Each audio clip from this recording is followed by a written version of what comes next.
Guys, welcome back to our YouTube channel. അപ്പോൾ ഇന്നത്തെ video വന്നിട്ട് നമ്മുടെ ഒരു നെയിൽ ഗ്രോത്തിനെ പറ്റിയുള്ളൊരു കുഞ്ഞു വീഡിയോ ആണ്. അപ്പം ഇത് കണ്ട് നിങ്ങൾ ഞെട്ടേണ്ട, കുറേ നാളായി നെയിൽ പോളിഷ് വൃത്തിയാക്കിയിട്ട്. അപ്പോൾ നമ്മുടെ ഫസ്റ്റ് സ്റ്റെപ്പ് നോക്കാം. നമ്മൾ ഇൻസൈറ്റിൻ്റെ ഒരു റിമൂവർ എടുത്ത് വെച്ചിട്ടുണ്ട്. അതിൻ്റെ കൂടെ കുറേ പഞ്ഞി എടുത്ത് വെച്ചിട്ടുണ്ട്. ഇത്രയും പഞ്ഞിയുടെ ആവശ്യമില്ല, ഒരു ശകലം പഞ്ഞി എടുത്താൽ മതി. എന്നിട്ട് നമ്മുടെ കയ്യിലുള്ള നെയിൽ പോളിഷൊക്കെ നമുക്കൊന്ന് റിമൂവ് ചെയ്ത് കൊടുക്കാം.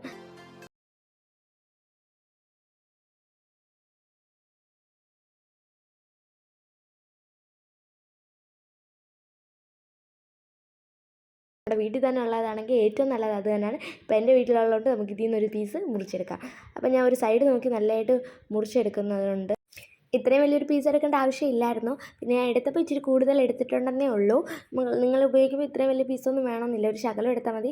അതിന് മുമ്പ് നമ്മുടെ നെയിൽ പോളിഷൊക്കെ ഒന്ന് റിമൂവ് ചെയ്ത് വെച്ചിരിക്കുകയാണ്. അപ്പോൾ നമുക്ക് ഇനി അടുത്ത സ്റ്റെപ്പിലോട്ട് നോക്കാം. അടുത്ത സ്റ്റെപ്പ് എന്ന് വെച്ചാൽ ആലുവര നമുക്ക് 5 പീസായിട്ട് നമുക്ക് കട്ട് ചെയ്യേണ്ടതുണ്ട്. അപ്പം ഞാൻ 5 പീസായിട്ട് കട്ട് ചെയ്ത് വെച്ചിട്ടുണ്ട്. നമുക്ക് ഓരോ വിരലിനും ഓരോ മോതിരം പോലെ ഇട്ട് നോക്കാം. എന്നിട്ട് നമ്മുടെ നഖത്തിൻ്റെ സൈഡിലൊക്കെ നല്ലതായിട്ട് ജെല്ല് വരുന്ന രീതിയിൽ തന്നെ തേക്കണം. എന്നാലേ നമ്മളിത് തേച്ച് കൊണ്ടുള്ള പ്രയോജനമുള്ളൂ. അപ്പം നമുക്ക് ഈ 5 പീസ് നമ്മുടെ 5 വിരലിലായിട്ട് ഇട്ട് കൊടുക്കാം. നമ്മുടെ മോതിരമൊക്കെ ഉണ്ടെങ്കിൽ സൂക്ഷിക്കണം, അല്ലെങ്കിൽ മോതിരമൊക്കെ അതിൻ്റെ കൂടെ അങ്ങ് ഇറങ്ങിപ്പോവും. അതുകൊണ്ട് മോതിരമൊക്കെ ഉണ്ടെങ്കിൽ അഴിച്ച് വെച്ചിട്ട് ചെയ്യണം. ഞാനിപ്പം ചെയ്തപ്പോൾ തിരിച്ച് ചെയ്തതേ ഉള്ളൂ.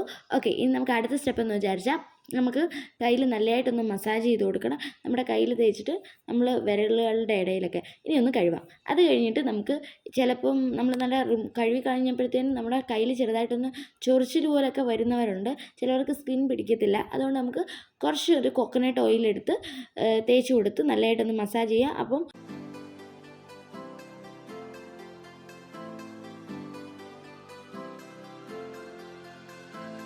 ഇപ്പോൾ ആലുവേര തേച്ചപ്പോൾ തന്നെ നമ്മുടെ കയ്യിലൊക്കെ നല്ല ഗ്ലോ ഉണ്ട്. അപ്പോൾ നിങ്ങൾക്ക് ഈ വീഡിയോ ഇഷ്ടപ്പെട്ടാന്ന് വിചാരിക്കുന്നു. നിങ്ങളെല്ലാവരും ട്രൈ ചെയ്ത് നോക്കണം. നിങ്ങൾക്കൊക്കെ ഈ വീഡിയോ ഇഷ്ടപ്പെടുകയാണെങ്കിൽ ലൈക്ക് ചെയ്യണം, സബ്സ്ക്രൈബ് ചെയ്യണം, കമൻറ്റ് ചെയ്യണം. ഓക്കെ ഗായ്സ്, അടുത്ത വീഡിയോ ആയിട്ട് അടുത്ത ദിവസം കാണാം.